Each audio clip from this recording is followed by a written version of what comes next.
A lot of the gliders in the very beginning, in the early 70s, were all handmade, homemade stuff. And they would do anything they could to get off the ground. Paragliders really didn't come along. They're very complex. You know, they're very three-dimensional.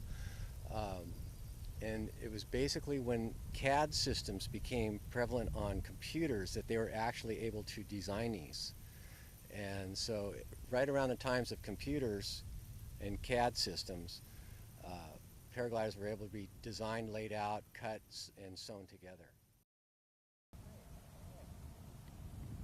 Perfect conditions, flat landing right now. I started flying hang gliders in the late 1970s.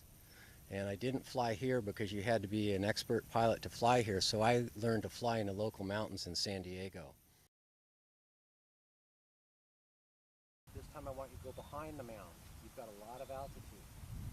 So go ahead right now, turn behind the mound, Renee. Hold that line right there, that's plenty. Paragliding became popular in the mid-90s. That's when it started coming up here. And now the paragliding is pretty much dominating this whole area.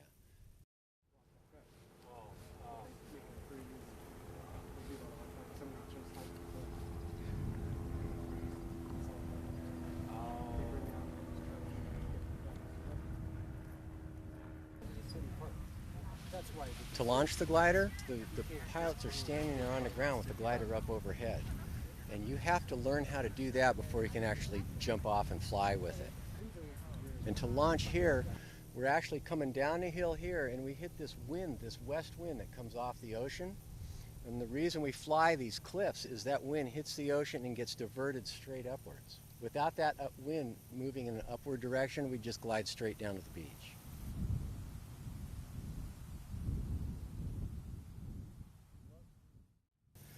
So when the winds come in and they hit the cliff and they go up and you launch into that upward rising wind and follow these cliffs, you can stay up in the air as long as the wind is blowing.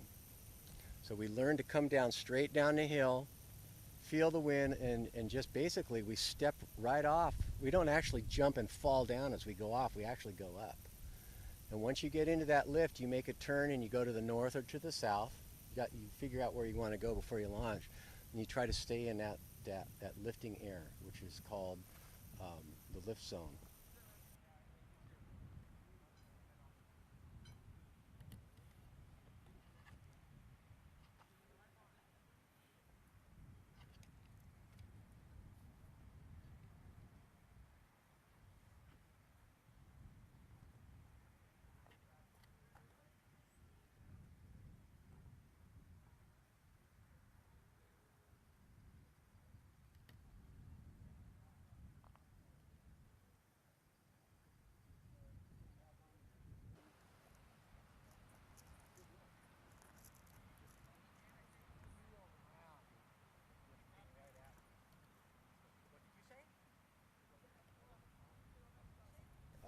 Gliders going to the north have the face of the cliff on their right-hand side.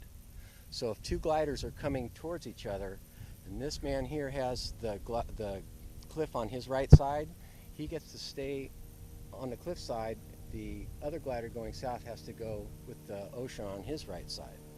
And everybody understands this, turns around, comes this way, goes north, comes out around all these gliders going this way, gets back down south, turns around, goes north, and it's a very controlled traffic pattern that everybody understands. If you stick to the fundamentals, this is what I should do, this is what I shouldn't do, you're going to be okay.